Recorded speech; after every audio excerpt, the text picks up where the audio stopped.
colegas y amigos.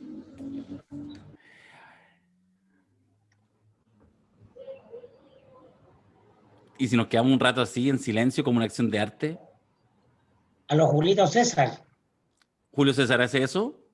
Los silencios en la radio, claro, los maneja con maestría.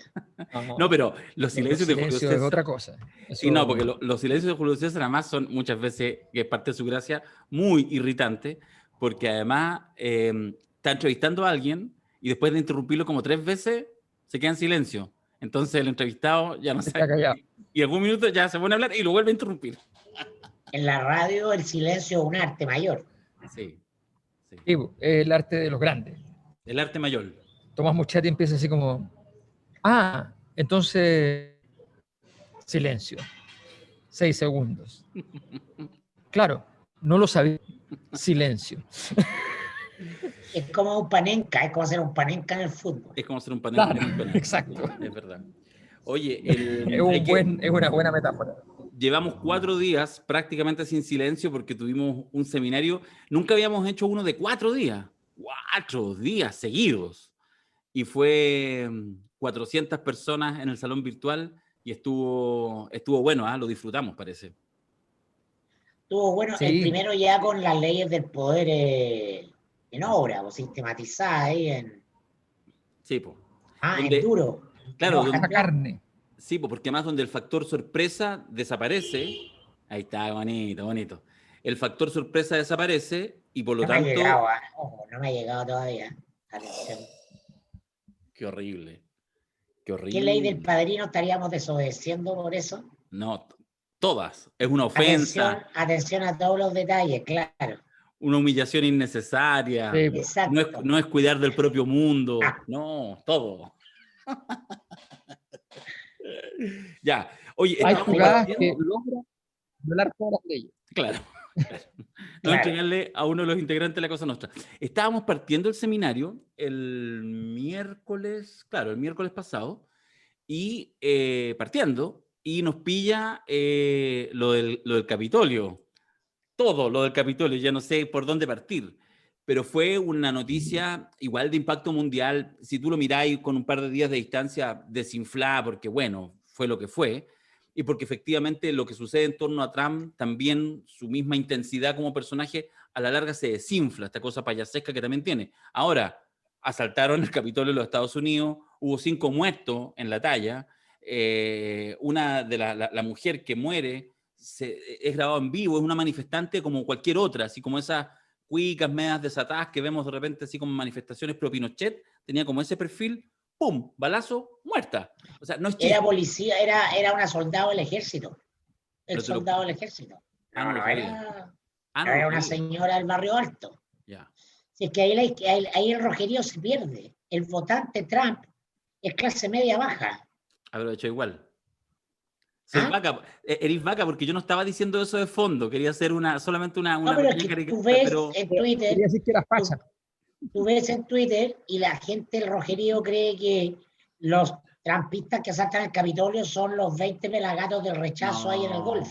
No, pero yo creo que eso Entonces, es muy bueno hacer la distinción. Sí. No, pero yo creo que eso a esta altura ya no lo cree nadie. O sea, si uno no sabe que el trumpismo es sectores populares, clase trabajadora, ya no cacháis nada de nada, porque efectivamente es así. Y en cambio Wall Street, felices con Biden, digamos, para dejarlo súper claro. Digamos. Bueno, pero la derecha chilena que defiende se les quitó, pero ya por el exceso de ridículo, que defendió a Trump durante todo este proceso, era efectivamente el rechazo. O sea, entonces que la realidad interna de Estados Unidos no coincide, no es comprensible para las realidades externas de los distintos países, y particularmente en Latinoamérica, los Bolsonaro, los rechazos en Chile, que es interesante que en Chile además ese grupo, sin un nombre, sin una persona, se haya quedado como el rechazo. Como una eterna negación. Claro. No, Bolsonaro ya es otra cosa. ¿eh? Bolsonaro y Brasil ya son otra cosa. Se parecen más a Chile en el sentido de ser una reacción rabiosa y furiosa contra la corrupción de todo el sistema político, pero nada más. ¿no? Y Bolsonaro busca a Pinochet como, porque es un proyecto de autoritarismo exitoso el de Pinochet. Entonces, cualquiera con una veta autoritaria en América Latina lo busca y lo levanta. Ya, pero ¿qué lecciones más allá de la casuística, de lo que pasó el día miércoles en Estados Unidos, con todo el proceso, incluso con el eventual impeachment que le pueden hacer a Trump en los próximos 9 días que le quedan de mandato? ¿Qué hay? No, ¿Qué de o sea, profundidad? súper relevante, para mí es súper relevante en el sentido de que si tú pensabas que la era Trump estaba llegando a su fin, yo soy de los que cree que está recién comenzando. Y sobre todo un trumpismo sin Trump. Porque Trump logra capitalizar una cosa, una energía que es poderosa en Estados Unidos y que va a existir no por él. Ya tiene entidad propia a partir de lo que pasó el día miércoles, creo yo. Porque no habíamos visto hasta ahora escenificado de manera tan gráfica el trumpismo más que Trump. Trump viene en declinación, él. Quedó fuera de juego, hizo una de más. Va de salida, es innegable que llega el gobierno, pero lo que quedó ahí quedó para un rato largo, creo yo, y como hemos dicho acá muchas veces, en este declinar histórico de gran historia de Estados Unidos como superpotencia, ¿no? Que coincide exactamente con el declinar histórico del siglo XX. El siglo XX dura 2 décadas más, el 2000 y el 2010, y ahora abruptamente cae. Entonces podemos enfrentarnos o sea, vamos a enfrentarnos al final al eclipse final del poder norteamericano a nivel global, pero ¿por qué no podemos verlo a través de una guerra civil? Que lo que vemos es que claramente es un tema, no sé, algo que ya ocurrió en Estados Unidos, que nosotros no lo podemos dar por cerrado, no, por terminado, por finiquitado. A mí una arista que me parece interesante, que a mí por lo menos me llama la atención, es, lo voy a decir así, como la lógica como el oportunismo, que opera en todo nivel, en izquierda y en derecha, que tiene que ver cuando ya efectivamente vais de caída y es como el típico chiste, pues, cuando le están entre 4 pegando a uno, entonces llega otro más, entre los 5 lo sacamos la cresta. Yo creo que es lo que ha pasado con Trump. Yo creo que les conté en interno que no sé, me dio una cosa, un revival de ese yo antiguo que era consumidor de noticias y que pensaba que escuchando la noticia uno se enteraba de cosas, y mientras escuchaba más noticias se enteraba de más cosas. Después aprendí que no. Pero me quedé el jueves en la noche cuando se hicieron finalmente, o el mismo miércoles, ya no me acuerdo, cuando hicieron en trasnoche en Estados Unidos la sesión donde ya invisten a Biden y ven el tema de los votos. Me quedé mirando CNN en español. Hace años no lo miraba. 3 horas la transmisión. Y entonces de repente, creo que le contaba Alberto, que estaba uno de los periodistas de CNN en español, no Chile, en español. Y entonces de repente empieza a hablar un diputado, un representante republicano trampista. Y entonces está en la sesión formal en el Capitolio, hablando, vamos con él, vamos a escucharlo en vivo, traducción simultánea y todo. Y el tipo empieza a decir, porque en realidad hemos visto, ya sabemos que algunos de los que estaban metidos en esa actividad eran en realidad antifascistas, no sé qué. Está en la mitad dando su argumento que en realidad no eran trampistas los que se tomaron el Capitolio, y el periodista lo corta. Y dice, no, pero grita de fondo, corten eso inmediatamente, vamos a sacarlo de pantalla, ustedes saben que aquí en CNN no estamos disponibles en ninguna fake news, así que... Entonces es una cosa ya excesiva, de alguna manera ciútica, de todo el entorno. A mí me parece que lo de Twitter va en esa misma dirección, que tiene que ver con horrorizados, y por lo tanto a este tipo que parece que es el único que inventa noticias, que el único que hace fake news, que es Trump, entonces lo cortamos y con eso expiamos todas las culpas. Y ahí hay un tema que evidentemente es un boomerang, pero espantoso para cualquier sector político un poquito alternativo, digamos. Pero bueno. ¿Algo más, muchachos? Don Alberto. Don Alberto está escuchando un audio. Dame un segundo, ya voy. ¿Queréis que te pongamos en pausa o seguimos rellenando con Trump? Son las cosas que pasan en la televisión en vivo. Dame un segundo, solo eso. Ya, oye, Twitter. Ya, pero ¿estáis de acuerdo o no, Macari? Mójate. O sea, completamente, pues es una frontera que están cruzando todos los medios digitales. Todos los medios digitales bloquearon a Trump. Cuando hablamos de todas las redes, TikTok, bueno, de los chinos, Instagram, Facebook, Twitter, Google, Snapchat, WhatsApp. Ahora, yo tengo una primicia. Estamos entrando a la dictadura de lo políticamente correcto, que yo ahí como periodista no me pierdo. Yo prefiero escuchar al que niega las violaciones a los derechos humanos que callarlo, porque callarlo es comprarse un lío Claro. peor. Sí. Peor. Sí. Oye, tenemos una primicia para los que lo están viendo, este podcast, que yo creo que tú, Macari, tenés que ya de una vez explicar qué significa ¿Se esto. llevaron preso a mi primo o lo fueron a buscar? Yo creo que ese, bueno, tu primo serís vos, weón. ¿Ah?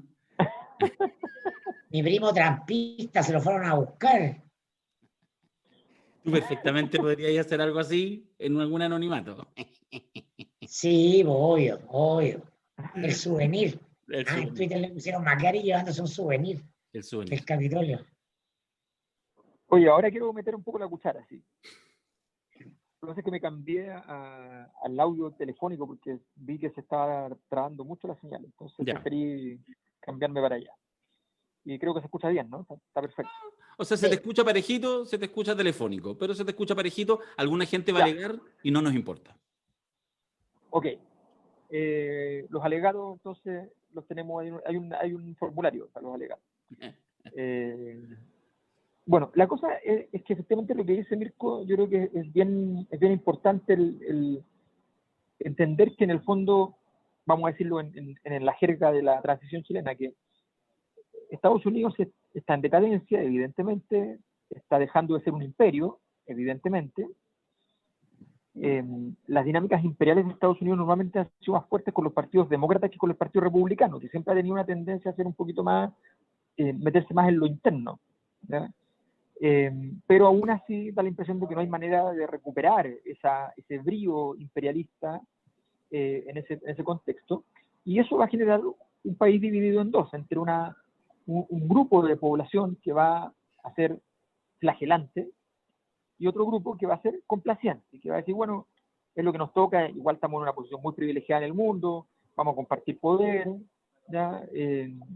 Tenemos que considerar que China tiene suficiente plata como para poder amagarnos y por tanto y tienen los bríos juveniles que nosotros tuvimos hace 100 años y por tanto nos adaptamos y lo aceptamos.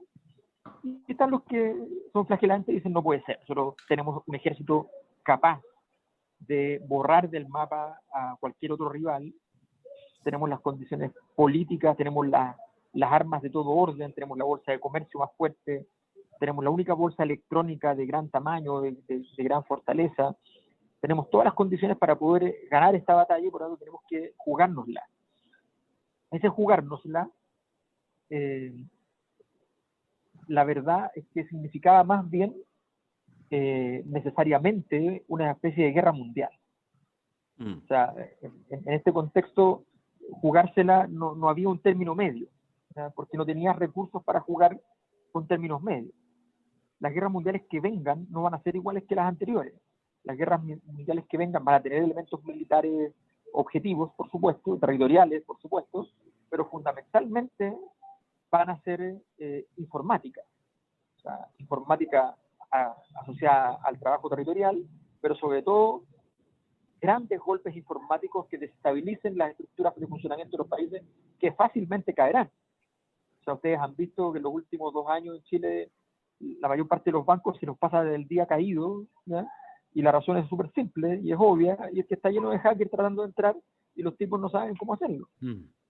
Entonces, y eso, imagínenselo a partir de un cañonazo entregado por una supercomputadora de un país principal, destruye todo el aparato informático y deja países enteros retrocediendo al siglo XIX sin saber cómo hacer la pega del siglo XIX, sin saber cómo ni con qué papel llenar.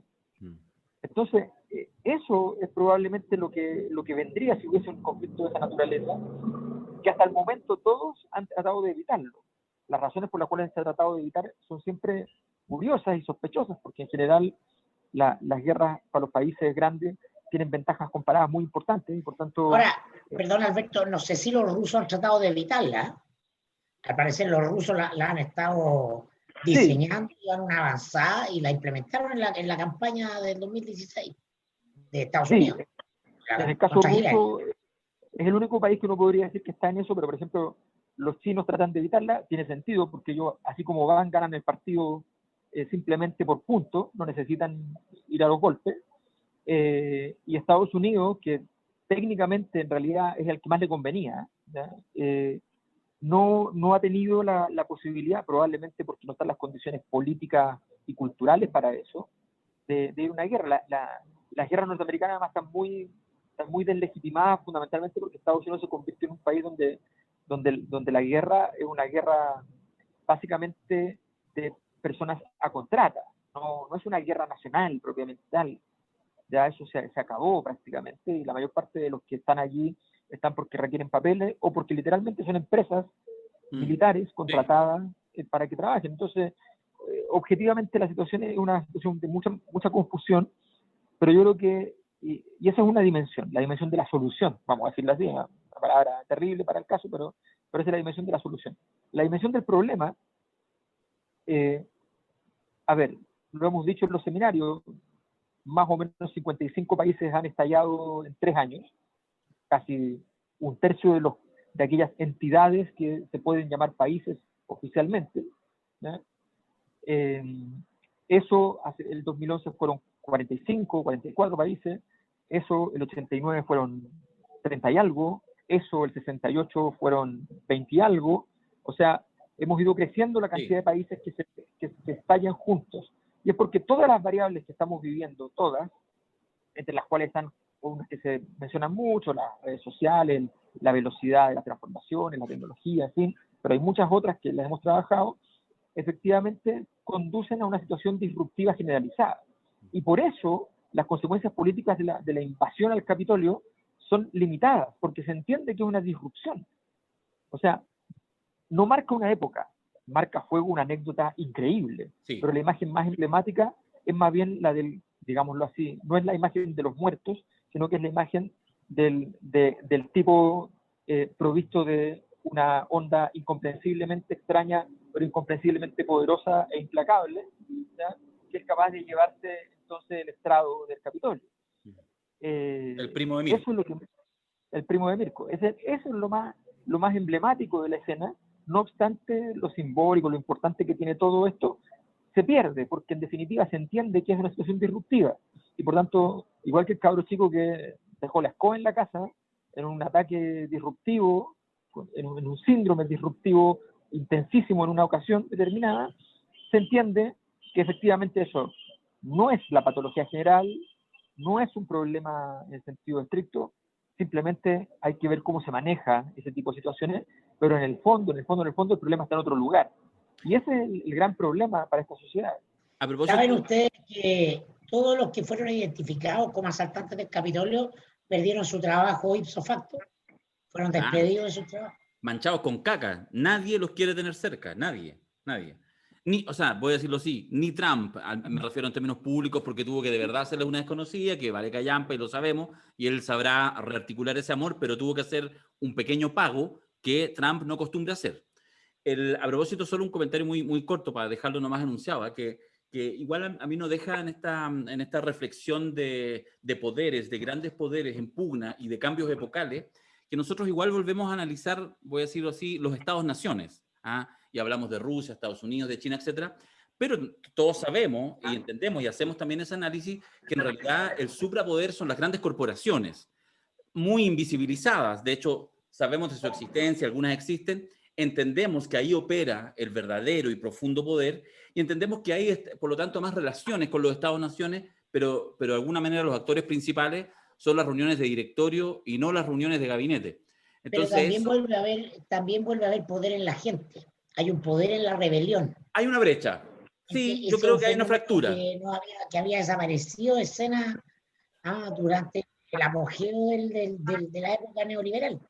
Sí, o sea, hay una fractura. Yo no sé si hay necesariamente todo el poder de la gente, porque efectivamente siempre habrá que limpiar, y no lo digo en un sentido medio conspirativo, pero en el fondo lo aparente con los giros que ya están definidos, insisto, por grandes corporaciones, con intereses que uno realmente todavía no alcanza a ver, pero de que hay una fractura y que por supuesto que el poder ciudadano es posible, sí, yo creo que sí, hay algo ahí. En fin. Sí, Sí, dale. Sí, yo creo que hay una cosa que en ese sentido siempre hay que mantener en atención. Efectivamente, la estructura de la parte sistémica del mundo, o sea, esas cosas que gestionan las grandes decisiones funcionales, operatorias del sistema, hoy día tiene una estructura muy clara. La pega y los costos son de los estados, ¿ya? La circulación y los beneficios son de las corporaciones. Sí. O sea, Sí. la pega difícil es para los estados.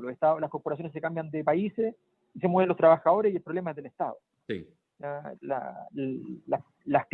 corporaciones quiebran y caen las economías y los estados tienen que pagar la cuenta porque si no, tienen que salvar las empresas. Y aquí está la mierda, porque efectivamente pasa que es más o menos nítido que Trump no es un empleado, en general, digamos, los presidentes de verdad son de alguna manera buenos empleados de estas grandes corporaciones, y Trump puede que lo sea, pero al menos no es muy obediente. Y yo creo que ahí es justamente donde tráiganme a Biden, que efectivamente sabemos a qué atenernos, incluso con un poquito más de gasto fiscal o social, y esa es la paradoja de esta ultraderecha encarnada en Trump, pero que finalmente termina siendo poco funcional para los grandes poderosos que no son de ultra nada, que son de ultra poderosos, ¿cachai?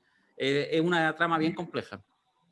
Bueno, eso fue el inicio, pero estaba mirando a propósito del poder de la gente que dice, mira, voy a compartir porque está demasiado linda esta etiqueta, una cervecita que se llama 18 de octubre, hicieron una cerveza 18 de octubre.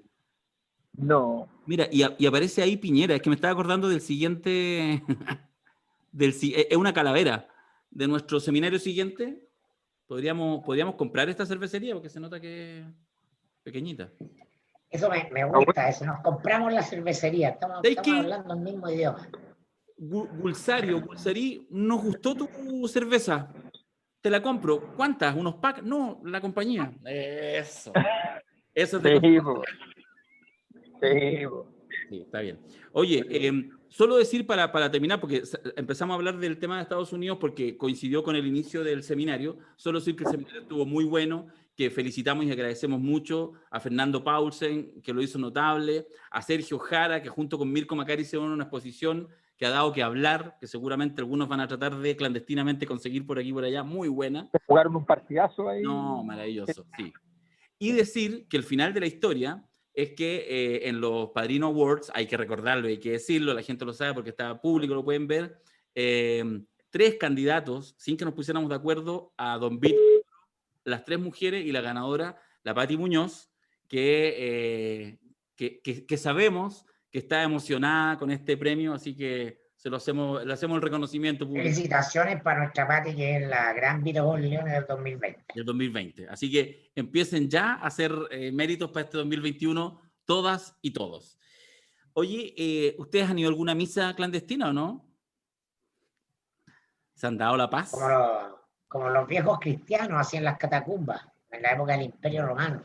Sí, pero todo, después del rumpi todo se ha desvirtuado. Conceptos tan lindos como darse la paz no es más que un toqueteo en Cachagua. ¿Merece ser comentado o no? Esa es la gran discusión. No sé si es la gran discusión. Hay una discusión. Nos pasó en el seminario. Algunos decían, pero estos temas no dejan ver los temas de fondo. Pero bueno, algo dice, ¿no? Es cierto. Pero algo dice. Sí, independiente de que sea una fiesta de adolescentes, da lo mismo el sector social, porque debería dar lo mismo el sector social, no da lo mismo porque Chile está en medio de una revolución que tiene todos los componentes de lucha de clase, todos los de abajo contra los de arriba, entonces los que no tienen poder contra los que lo tienen, y eso los de arriba son un sector social finalmente.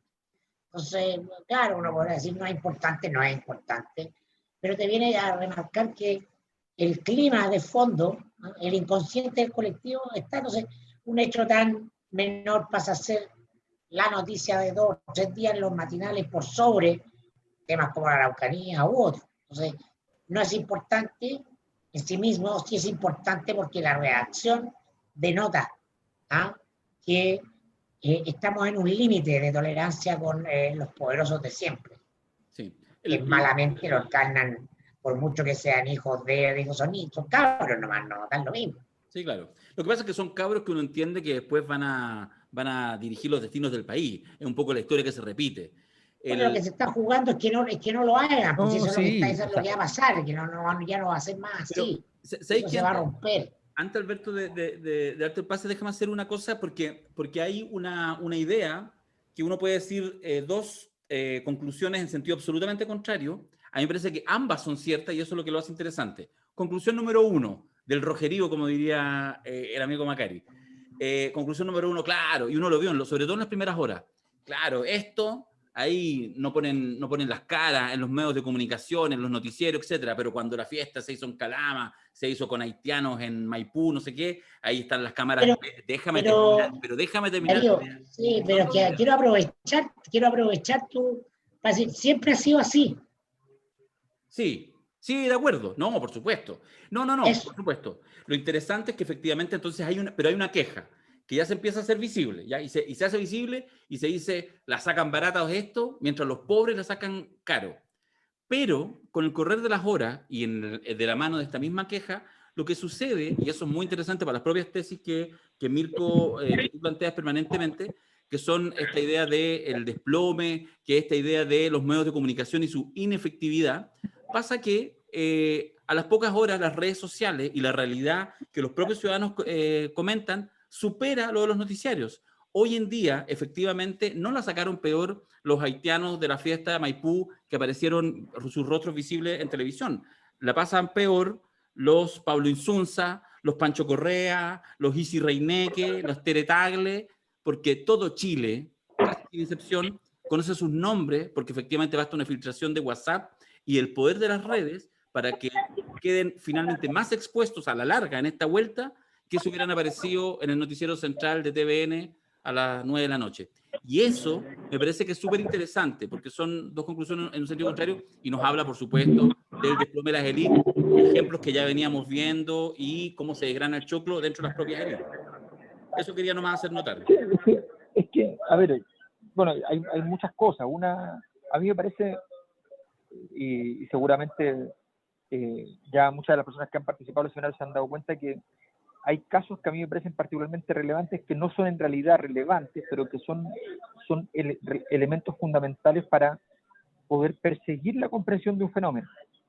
O sea, son síntomas de gran valor explicativo, heurístico, que no necesariamente son decisivos en términos de su propio impacto histórico. A veces, por su mera capacidad sintomatológica, se convierten igual en elementos emblemáticos de la historia. O sea, hay que tenerlo también en consideración. Pero en ese contexto, para mí, esto efectivamente se transformó. Yo, en general, cuando aparecen estos temas, lo dejo un poco de lado. Obviamente tienen morbo y uno se ríe un rato, pero lo dejo que decanten, porque hay que mirar efectivamente más bien cuál es su desarrollo, más que el hecho en sí mismo. Y en este caso, yo creo que está bastante claro, y es algo que voy a trabajar también en el seminario que viene, que es una ponencia sobre el porno y Piñera. ¿no? De hecho, se llama así. Sí, se llama Piñera Porno. Piñera Porno. Sí, y bajo la problemática de que, de alguna manera, este tipo de situaciones lo que hace es ir destruyendo las condiciones fundamentales de operación de una élite. O sea, lo fundamental de una élite es la posibilidad de que todas aquellas miserias sean siempre soterradas. En la élite, ese es uno de los elementos, uno de los muchos elementos fundamentales. La clave siempre está, a mi juicio, en eso yo soy de una escuela no materialista, siempre está en la forma de manifestación ideal. Y en ese contexto a mí me parece muy notable lo que pasa, porque todo queda completamente al desnudo. Queda al desnudo la lógica de funcionamiento, la operación, la biografía, queda al desnudo porque ellos mismos quieren que se desnude, porque todas esas filtraciones vienen desde dentro, porque eso significa que no hay élite, porque eso significa que ya el morbo y el humor vencen a la conciencia de clase, ¿ya? O sea, tiene una serie de condiciones. Y bueno, yo de una cosa más anecdótica, y es que seguimos recorriendo el largo cancionero de los prisioneros en esta época. Pasamos a ¿Por qué los ricos? Sí. Hemos ido recorriendo una tras otra las canciones de los prisioneros, y ahora ya llegamos a ¿Por qué los ricos tienen derecho a pasarlo también si son tan imbéciles como nosotros? Sí. Entonces, No, y sí es muy relevante. A mí me da una lata horrible estar hablando de unos cabros chicos, por muy cuicos que sean, que al final son adolescentes. Yo repito eso, el hecho en sí mismo parece menor, pero si la reacción hay que engancharla con lo que viene ocurriendo en Chile. Y por eso yo por lo menos he tratado de levantar dos cosas. Uno, estamos en una revolución, no una revolución en el sentido convencional de la palabra, pero una revolución, ¿no? Que no hay alguien que esté queriendo asaltar el poder político, el palacio de gobierno, pero hay un cambio radical de las percepciones. Y dos, estamos en un momento refundacional de Chile, ¿no? Y la verdadera refundación de Chile no es cuando cambia un gobierno de uno u otro signo, ¿ah? Es cuando cambia una condición sustantiva de la conducción durante todo su proceso de independencia, desde 1810 hasta ahora. Y esa clave es el dominio de una pequeña oligarquía por sobre todo los otros sistemas de poder económico y político. La pertenencia a ese pequeño club de poder, ¿no?, es lo que determina toda la historia. No que gobiernen la izquierda, los centros, las derechas. Gobierna quien gobierne, los que tienen el poder son los mismos, como se lo decía en un libro, ¿no? O lo contaba mucho Meo, que también es igual heredero de esa tradición oligárquica, porque es de los chascones de la oligarquía, pero oligarquía al fin y al cabo, ¿no? Cambian los presidentes, pero los invitados son los mismos. Eso había desde el 90 en adelante. Da lo mismo que esté presidente, ¿no? Los que vienen de invitados son los mismos. Eso lo decía un mozo de La Moneda. Y eso está subvirtiéndose. Hay un orden que está subvirtiéndose radicalmente. Ahí lo decía en el seminario que hicimos acá a propósito de la refundación de Chile para el 18 de octubre, lo decía Hernán Larraín Mate. Como Larraín Mate, Hernán se daba cuenta de eso. Y eso es lo más importante de su exposición. Dice, oye, esto, a lo que yo pertenezco, este mundo al que yo pertenezco, ya resulta intolerable. Claro, y hay una pregunta, solo la dejo ahí, una pregunta posible, que a mí particularmente siempre me interesa, es si en esa crítica descarnada, en esa mofa, yo no le hago ningún matiz si son jóvenes o no son jóvenes, está bien, puede ser, pero la pregunta es cuánto de transformación ética, transformación moral hay, o solamente estamos en una fase en que en realidad estoy cansado de toda la explotación que a tu sector le adjudico y por lo tanto solamente quiero burlarme, pero en realidad quisiera ser el que está en esa fiesta en Cachagua. Y bueno, es una discusión yo creo bien profunda que nos atraviesa como país respecto a lo que podemos ser en el futuro, o si solamente vamos a darnos peleas chicas para ver quiénes están arriba y quiénes están abajo. Bueno, mira se lo mostré, ¿no? Este lo mandaron de regalo. ¿Lo reconocen? ¿Está ahí muteado, Mayol? Por alguna razón está ahí muteado. Yo no fui hasta donde recuerdo. Juan Miguel Sebastián Piñera Echeñique. Exactamente. Pese a que él lo niegue, es parte, ¿no?, de esas redes de pertenencia social, más a través de la familia de su madre, Echeñique, conectada con toda la cultura del poder del Valle Central, pero en el caso de su padre también, con su abuelo, un rico empresario del salitre.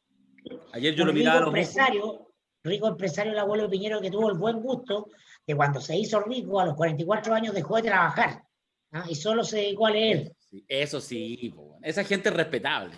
Oye, este monito nos lo enviaron de regalo a los tres. Hay uno para cada uno, ¿ya? Pero nos regalaron también uno para que lo pudiéramos sortear entre los asistentes al seminario Piñera Enterrador que parte este jueves. Así que el jueves, cuando parte el seminario, lo vamos a sortear y vamos a darle los créditos. ¿Quién lo hizo? José.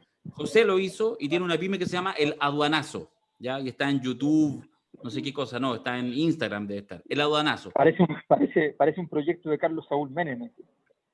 ¿Este? El aduanazo.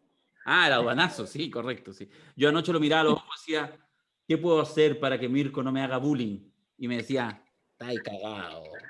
Está ahí cagado. Así que lo subí. Ya, la pyme se llama el aduanazo. Gracias por el regalo, José. Y efectivamente, tal como tú lo solicitas o nos sugieres, el cuarto monito que nos envías lo vamos a sortear entre los asistentes de Piñera el Enterrador, porque aparece por todas partes. ¿Eh? Está bien. Oye, Piñera, recordemos que Piñera le tuvo miedo a Mirko en un momento e hizo lo correcto, trató de contratarlo. Pero resulta que no le funcionó porque 24 horas. Lo pasaron por el cuchillo a Mirko y entonces, como no defendió su propio mundo, será asesinado por Mirko. Como corresponde. ¿Corresponde hablar de Jadwe el día de hoy? Se los pregunto. Sí. Nos queda Jadwe y Longueira. ¿Qué vamos a hacer? ¿Pero para qué? ¿Cómo hacemos?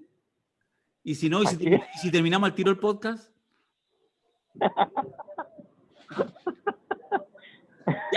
Ya, weón, vengan de a uno. Ya, vengan de a uno. Ay. Yo... Partámoslo con una pregunta. ¿Quién es el gran ganador o ganadora de el affair Jadwe? Déjame hacer un Naruto. ¿O no? Sí. Obvio. Digamos, el momento Naruto. Es un momento Naruto. No sé si es más que eso, es un momento Naruto. Nadie sabe para quién trabaja. Todas las cosas de Pamela son un momento. Sí. No hay perspectiva, no hay, como diría Brodel, longue durée. No. Esto es simplemente momento. Pero más allá, porque nosotros no somos un panel informativo, no nos interesa ni nos vamos a meter en los temas judiciales, etcétera. Lo que sabemos es que Daniel Jadwe, candidato presidencial y candidato a alcalde, está en el ojo del huracán por un posible acto de corrupción. Eso es lo que aparece en las primeras planas de los medios de comunicación estos últimos 2 días. Sobre eso, se ve mal. Políticamente se ve mal. Ya, eso es lo que me interesa. ¿Cómo lo ven? O sea, cuando digo se ve mal en el sentido de posibilidades de desarrollo futuro. O sea, se pueden tener amarrado por mucho tiempo, hay errores no forzados graves hechos por las partes, ¿ya? Un audio donde el abogado dice, bueno, pero aprovechemos que no nos están grabando todavía, porque todavía no nos están grabando los PDI, ya conversemos esto. Esto revela una cosa que es bien importante. Cuando uno habla de que los gobiernos están caídos, están muy mal, que en este caso es muy evidente, pero el poder puro y duro administrativo ya tiene muchas ventajas. Entre otras, por ejemplo, haber solicitado, qué sé yo, a través de determinado tipo de mecanismos, incentivado la investigación de determinadas causas.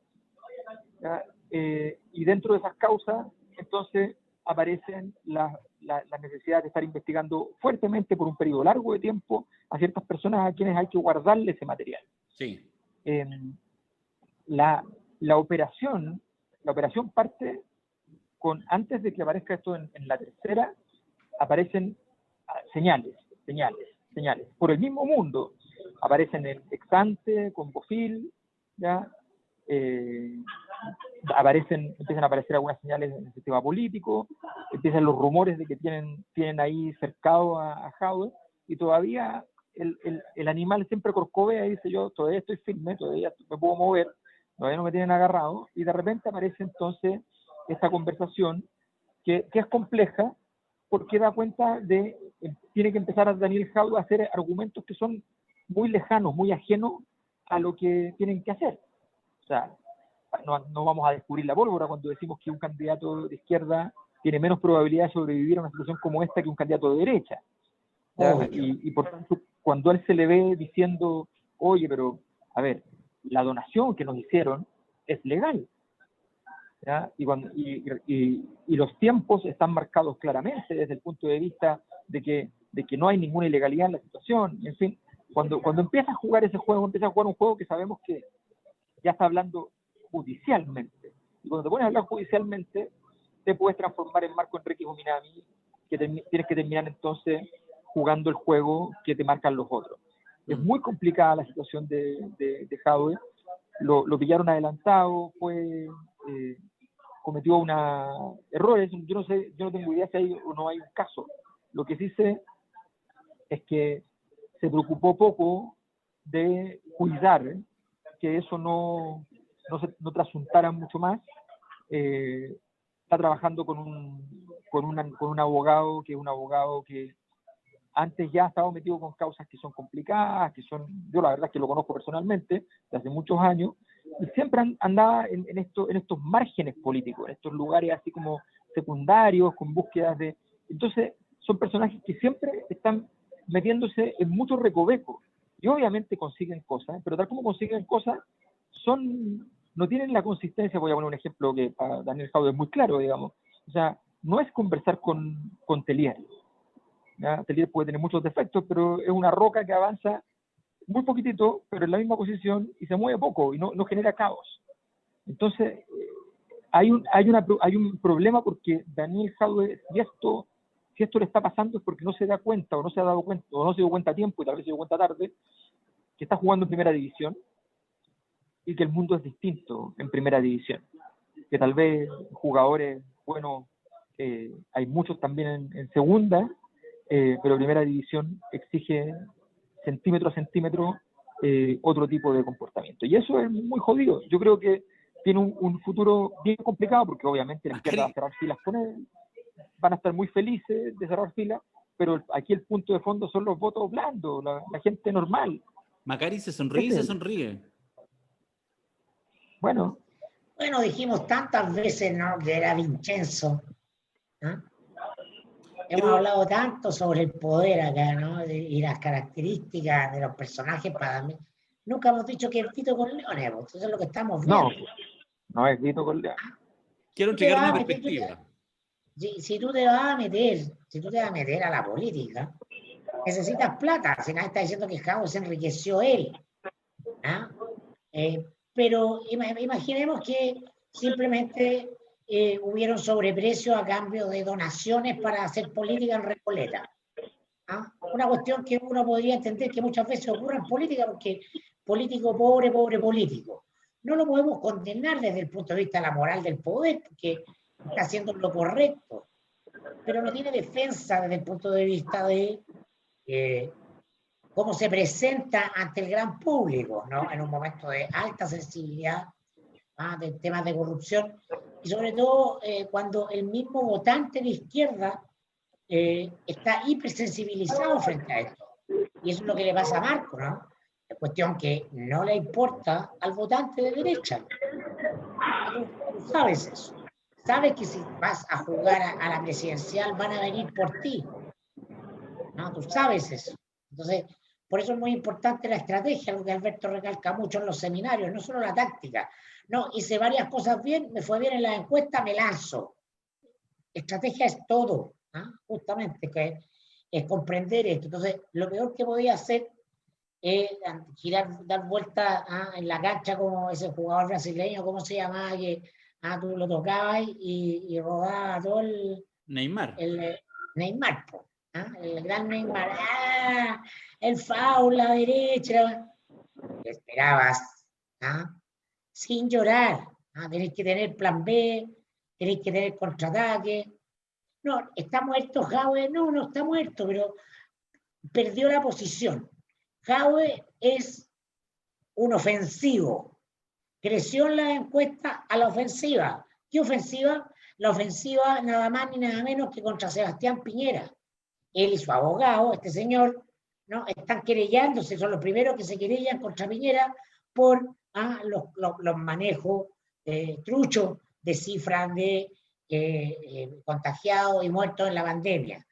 Y manda a examinar todas las decisiones del MinSal y la Moneda, porque tiene la sospecha que Recoleta ha sido perjudicada a propósito, y tiene la iniciativa en política, que es muy importante y la maneja muy bien, ¿no? Pero ahora vamos a ver si se maneja la defensiva.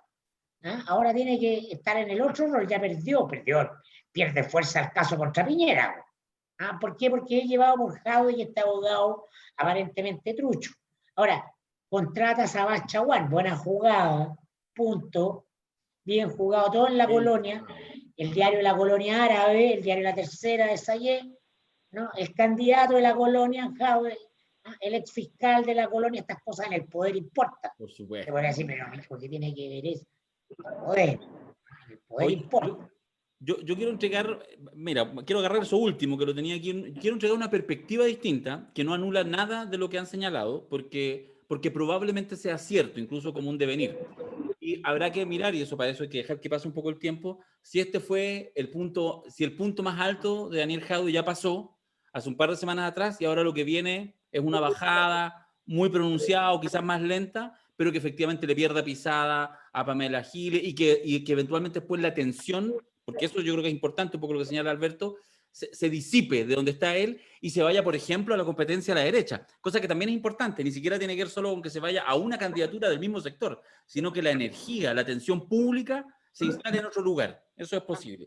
Pero a propósito, lo mismo que señalaba Mirko, porque debo reconocer que en algún minuto de la mañana uno cliquea, ve el medio de comunicación y aparece efectivamente la foto grande, a color, bella, serena, justiciera de Sabás Chaguán, que tiene todos esos atributos como un padre protector de los Carlos Gajardo y compañía, ¿ah? Porque con eso se fue Sabás Chaguán, sobre todo con Avos después, más crece Chaguán. Entonces creo que efectivamente la jugada es buena y a eso es lo que me refiero. Y la única perspectiva que quiero entregar es la siguiente. Daniel Jadwe, desde que a alguien se le ocurre al mismo, o que ya empieza a nivel público hace X tiempo, alguien a pensar, ¡ay, que sería un buen presidente! Quizás desde la farmacia popular, como el primer evento que te empieza como a despegar, y uno empieza a decir, oye, pero poquitos, por los del Partido Comunista y unos pocos más, oye, podría ser presidente. Hasta ahora que ha ido, está dentro del top 3 de las encuestas, siempre Jadwe tiene un tremendo hándicap. Tremendo hándicap. O sea, es comunista, ya con eso basta para descartarlo. Pero además es palestino, no sé qué, pero palestino así radical. Y además no se inhibe o no se inhibía con Venezuela, con Cuba. Y además en tiempos de poder femenino y feminista. Pero él tenía una narrativa política que era, voy a llevar a Chile todo lo que he hecho en Recoleta. Y ahora la pregunta, incluyéndolo en las luminarias, No, está bien, yo estoy de listo. acuerdo. Si la perspectiva. Timbrado. Pero si estoy. No, pero lo que creo que lo que ha pasado es dantesco. Y para él es complicadísimo. No estoy. No, lo que quiero entregar es una perspectiva distinta. Lo que yo digo es que yo lo que he visualizado, independiente que de verdad es mi amigo, le tengo estima, le creo, lo conozco, trabajé con él, en fin, todas las cosas. Pero me da lo mismo eso. Me parece que en los últimos meses, a mí particularmente me ha sorprendido que ha sido capaz de trabajar esos pasivos que tenía, ese hándicap tremendo en muchos ámbitos, y ha empezado a trabajarlo y darse pequeños saltos. Entonces la pregunta que yo me hago es, ¿alguien sospechaba que alguien que está como alcalde en un cargo público, en algún minuto algo de este tipo no tenía que aparecer? Obvio que en algún minuto iba a aparecer. ¿Cuándo? Bueno, es en este. Yo no sé si va a sobrevivir. Lo que sí digo es que eventualmente, si él logra salir jugando bien con esto, puede hacerse cada vez más incombustible. Y eso me parece que es algo que debe estar viendo y que debe tratar de trabajarlo tranquilamente, pero bueno, esas recomendaciones se las haremos por WhatsApp. Ah, no, porque está intervenido, no. Pero bueno. No, pero mira, yo creo que hay una cosa que creo que nunca es suficiente lo que uno puede hacer énfasis. Marco Enrique creía cuando había ido a la primera candidatura que en esa candidatura ya había aprendido todo lo que tenía que aprender. Y no fue así. Y no fue así. ¿Ya? Porque son carreras muy largas. Y cuando uno está en el lado incorrecto de la fuerza, desde el punto de vista de la cantidad de fuerza, se hace más difícil. Se hace más difícil por una razón muy sencilla. Esta es la verdad más ominosa. Toda política que tiene posibilidades de éxito importantes es fundamentalmente política imperial. O sea, si uno tiene un imperio detrás, a partir de ese imperio crece. ¿Ya? Cuando tú tienes que al mismo tiempo hacer política imperial y construir el imperio, al mismo tiempo, es muy difícil. Pensemos en Star Wars, estamos hablando en clave Star Wars, nos fuimos del Padrino. En clave Star Wars, claro. O sea, hacer política imperial ok, pero ya, yo tengo imperio, no tengo. Entonces tengo que construirlo. Necesito un momento en el cual yo pueda acumular una cantidad de recursos, cualesquiera sean, normalmente son económicos, pero cualesquiera sean, que permitan eso. El imperio en Star Wars se construye a partir del robo de los clones del ejército por parte, lo financia la República y se los lleva el imperio. Entonces, ese robo original que permite la gran fortuna, epígrafe del Padrino, toda gran fortuna comienza con un crimen, digamos, requiere, ese es el momento inicial que te permite tener el poder suficiente para que tu acción sea eficaz, sea poderosa, influyente. Ese momento, construirlo es muy difícil. A veces pasa por fortuna, a veces no es necesario que efectivamente tú tengas que cometer el crimen, a veces pasa porque pasa. Pero en general es muy complicado. Y la gente que viene con el imperio formado, vamos a decirlo así, los sectores conservadores, los sectores que vienen ya con una larga tradición, no tienen que cargar el arma, no tienen ni que mostrar el arma. Todos saben que la tienen. Tú tienes que cargar el arma, tienes que disparar el arma, tienes que desgastarte en toda esa gestión. Entonces es muy difícil. En ese contexto, los derechos a cometer errores no existen.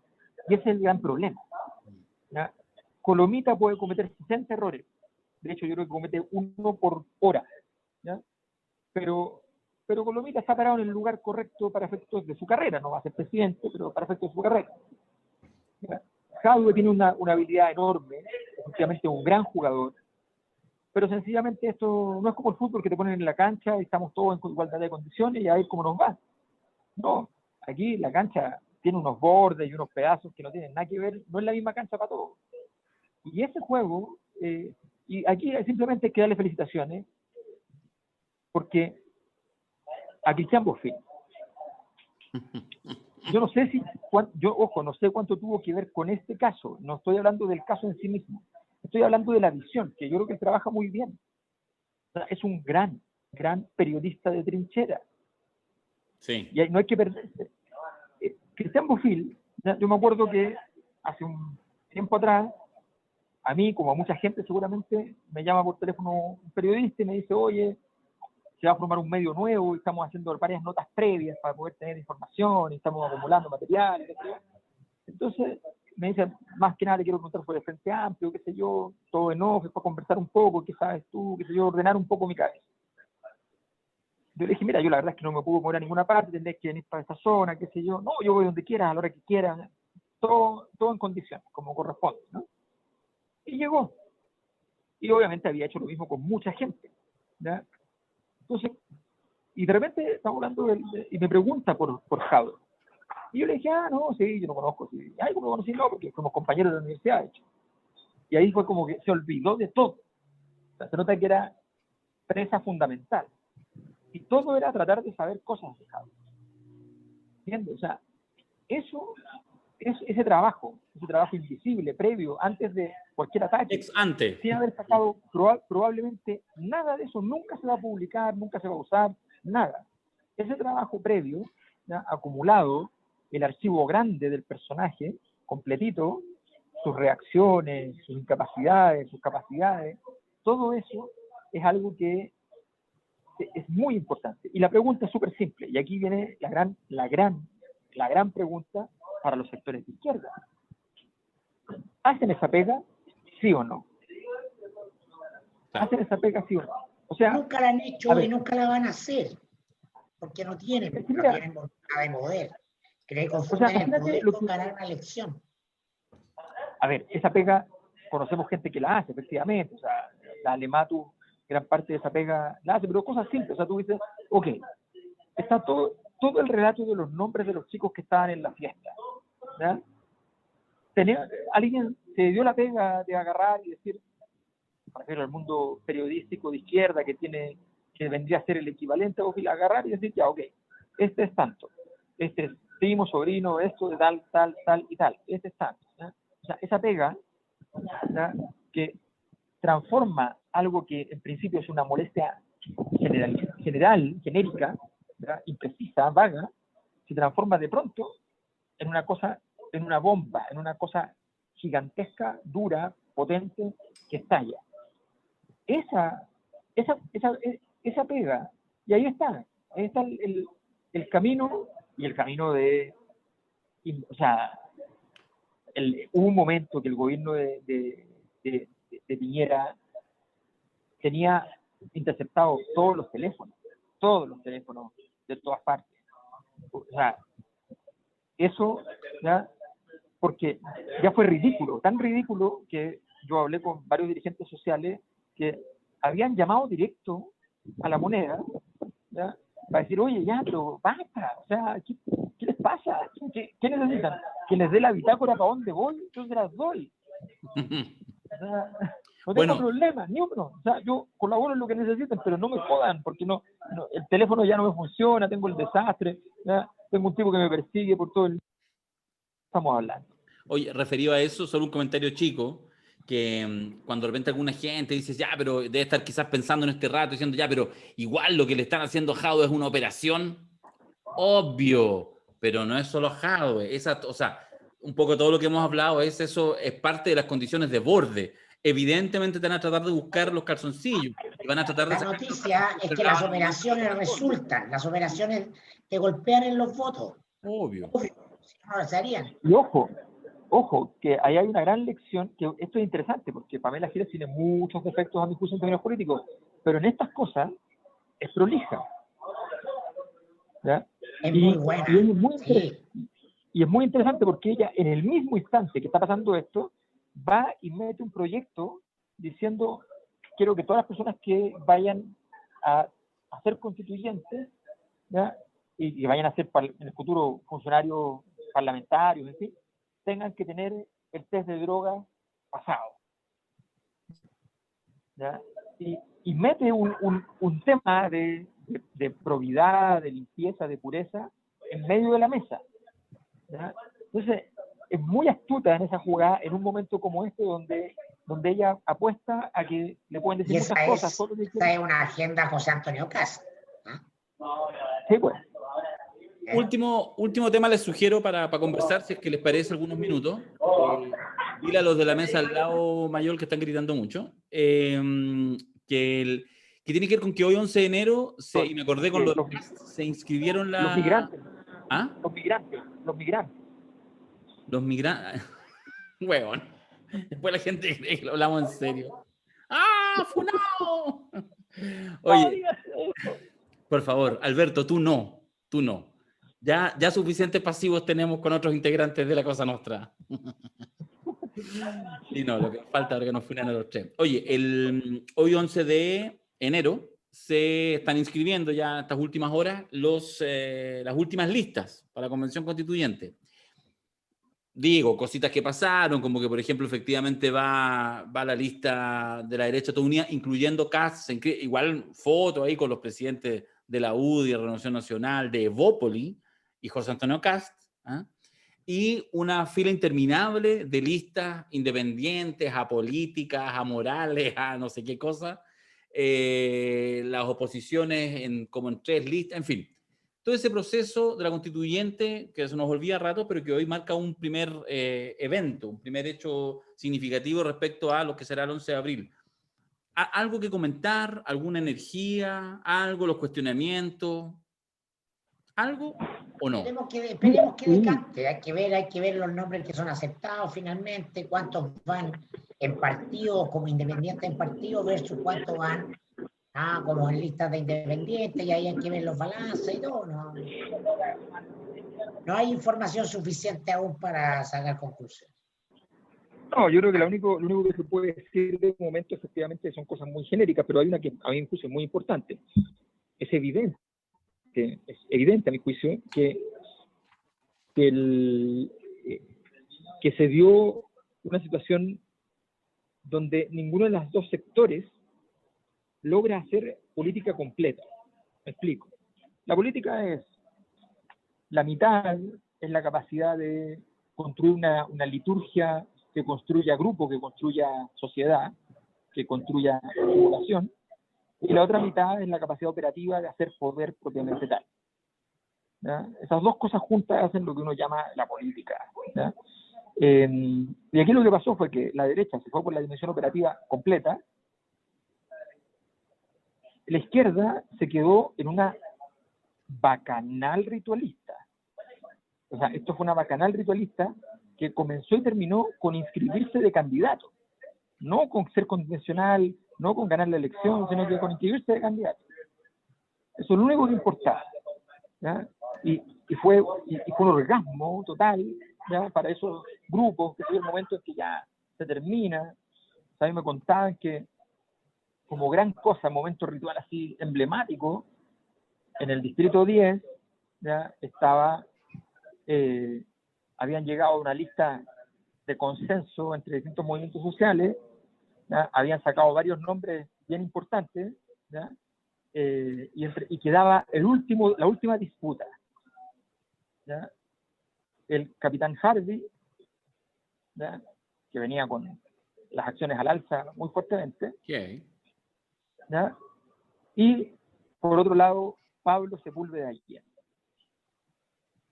Entonces se produce el dilema y alguien menciona y dice: estamos frente a un momento metafórico de la historia, un militar o un Allende. Y ponen al candidato que pierde. ¿Te das cuenta? Entonces, el ritualismo llevado al extremo, ¿ya? Pablo Sepúlveda lleva mucho tiempo que no está en Chile, no habla como chileno, no conoce mucho de la realidad, que tiene más bien su discurso es de otra orden, o sea, en fin, ¿ya? De verdad, además no es Allende, es Sepúlveda Allende, que esas cosas, esos pequeños detalles, si se hubiese cambiado el orden de los apellidos, le sirve, ¿ya? Entonces, porque de verdad esas cosas importan a la hora del voto, pues si no, la gente normal no anda buscando así como, y este realmente será el sobrino, no tendrá nada que ver con, ¿me entiendes? O sea, eso es lo normal. Bueno, una catástrofe desde el punto de vista aquí hay una cosa que es simple, que es matemática. En las condiciones actuales, lo más probable es que con 22, 23 puntos se pueda llegar por parte del rechazo, me refiero, ¿ya? Con 22, 23 puntos de voto se pueda llegar a 30, 35% de escaños, ¿ya? Sacando muy pocos votos, me refiero, que obviamente es una cosa también más difícil, hubo gente de derecha que votó a prueba, entonces es distinto, pero estoy diciendo que con ese porcentaje, el porcentaje del rechazo, que técnicamente significa que no pueden tener derecho a veto, sí podrían tenerlo. Sí. Bueno, yo lo único que destacar, o sea, es cierto lo que dice Mirko, habrá que ver las reacciones posteriores, pero yo creo que hay un par de cosas que sí son algunas señales, una interesante y otra es una pregunta que yo me la respondo. La señal interesante es que hubo una cantidad, mañana se sabrá ya la firme, pero entiendo que es cerca de 500.000 de personas se inscribieron, firmaron, digo, por alguna de las candidaturas independientes. Y la gran mayoría de ellos firmó por personas que no conocían. Es decir, yo creo que les pasó a ustedes, a mí me pasó mucho, que mucha gente preguntaba, decía, ¿por quién firmo? Porque de alguna manera se fue multiplicando esta percepción de, ya, ¿sabéis qué? De verdad, incluso siendo complejo desde el punto de vista del resultado electoral, hay un principio que prevalece, que es el principio de, ¿hay ciudadanos y ciudadanas con ganas de participar? Pues bien, los partidos tradicionales no solo no son capaces de ponerse de acuerdo, sino que además de ello manipulan, establecen estrategias, con esta cosa de, uy, se pierde la unidad. No, queremos que vayan.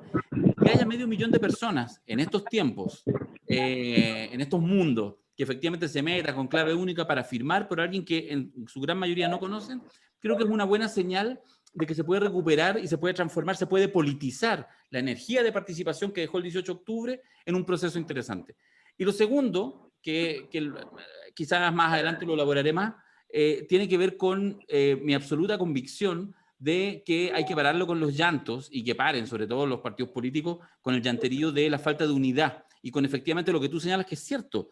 A mí me parece que es bien indudable que la dispersión de votos va a hacer que, como siempre, una vez más, sectores de la derecha con menos votos van a optimizar su cantidad de escaños.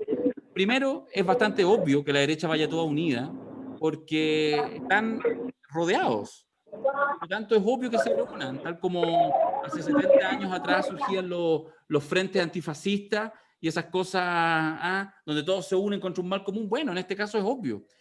Pero a mí me parece la derecha puede ir unida, pero no está unida en torno a un ideario, a un marco ideológico Exactamente. como lo venía estando. Entonces, por eso que es menos dramático. Sí. Y Hay solo para mucha terminar. gente que va a ganar en la lista derecha, que va a estar por el aborto, Eso. que va a estar por el sistema mixto de pensiones. Entonces, Justamente lo que tú acabas de decir, y termino con esta idea, que a mí me parece, no te vayas, Mirko. No, se va porque le sonó, le llegó el sushi, o bueno, no sé qué cosas le pueden llegar a Mirko hasta ahora, para meterse al hot tub. No. Alberto. Ya, no te rías tanto. Ya, dale. No está escuchando. Cierra la idea. Bueno, supongamos que es sushi, lo dejamos ahí, está todo perfecto. No, lo que les decía, lo que digo es que a mí me parece que me parece que es muy relevante, habría sido ideal que se optimice, ojalá fuera súper proporcional, si un 70% vota por esto, tiene un 70% de los votos, si una lista obtiene un 4% de los votos, que obtenga el 4% de los convencionales, pero ¿sabéis qué? Es lo que acaba de decir Mirko. Una cosa es la elección, pero si efectivamente con esta multiplicidad de candidatos alternativos, independientes, con ciertas ideas más interesantes, se plasma en una gran votación, independiente de que eso no se lleve proporcionalmente a la Asamblea, al 10%, para el primer retiro del 10%, no había una mayoría. Pero lo que hubo es que, aunque les parezca terrible la palabra, la ciudadanía rodeó el Parlamento, lo rodeó. Exacto, y por lo tanto es lo que podría perfectamente pasar en la convención, sobre todo si es que este proceso... Va a pasar. No va a pasar. Así que tranquilen, John Wayne. No va a pasar. Esa es buena tesis. No va a pasar, porque lo que va a pasar es que cuando tú, que es el problema de cuando tú estás en una posición distinta. Después del plebiscito, tú estás ganando. Tú tienes las blancas en el tablero de ajedrez, tú eres el que tiene la pelota, está en 3/4 de cancha, tú eres. Y mientras más tiempo pase sin que hagas el gol, el único que crece es el otro. ¿Verdad? Entonces, en el fondo, ese es el gran tema. O sea, el gran tema es que lo que se va a producir es exactamente lo que ustedes describen, solo que en versión distópica y no utópica. O sea, por un lado va a estar efectivamente los votos, la cantidad de gente enorme, las convicciones, los temas, pero sin armas. ¿Ya? Entonces, la historia de siempre. ¿Ya? Como Julito Martínez, el triunfo moral. Y por otro lado, vas a tener a los otros que van a tener todas las armas sin ninguna legitimidad. Y en la medida que vayan construyendo, va a frustrarse. ¿Quién gana si se frustra el proceso? ¿Quién gana si se frustra este proceso constituyente? ¿A quién le conviene que este proceso sea un fracaso total? A Marcela Cubillo. Exacto. A ese mismo grupo. Entonces, ese grupo le está dando el derecho a boicot del proceso en nombre de la institucionalidad, en nombre de la democracia. ¿Ya? Ese es el problema.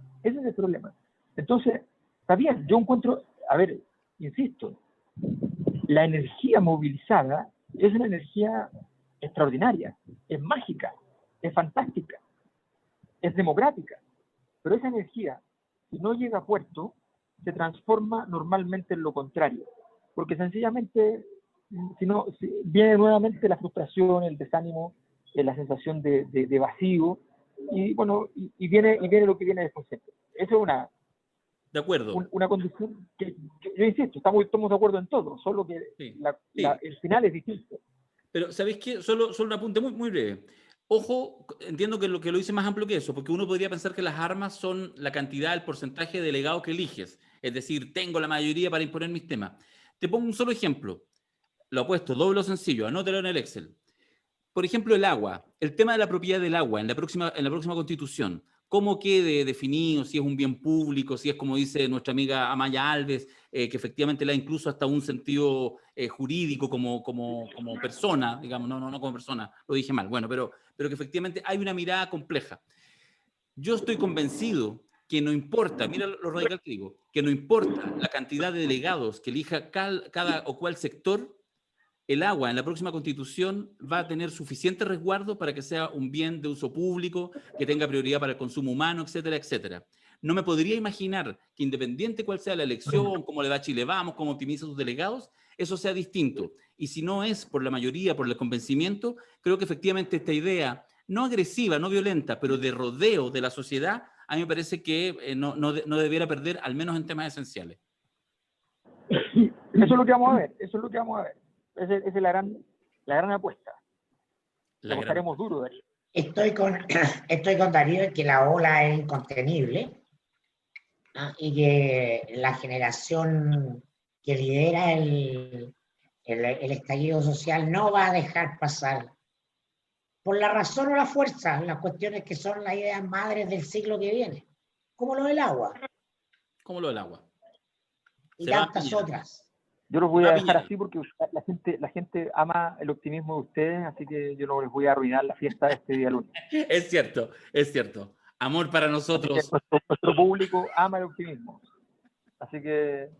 No, de hecho, si le gusta tu análisis pesimista. Ha sido cuando se han confundido y han creído que yo soy optimista. Sí, me ha ido muy bien gracias a eso. Sí. Así que yo simplemente premio su visión de optimismo. Sí. De hecho... Encantado de la... Sí, de hecho, leen el Big Bang pensando que es un libro, pura angustia. No. Ya, oye, un placer. Pero en cambio miré a vacaciones todo el mes de febrero, muy tranquilo. ¿Ah? La elección de constituyentes me tiene sin cuidado. Sí, cuidado. Después, de repente, Mirko, ¿en qué minuto me convencieron? Y ahí en la franja le di a Pikachu, con un traje de dinosaurio, alguna wea rara. Mirko, Uy, mira, uno siempre estaba en las tonteras de los amigos, así que ahí vamos a estar. esa es la actitud. Siempre. Está bien. Está bien. Nos vemos. Nos vemos esta semana, nos vemos toda la semana. Ya. Un abrazo. Mucho. Chao, chao. Chao.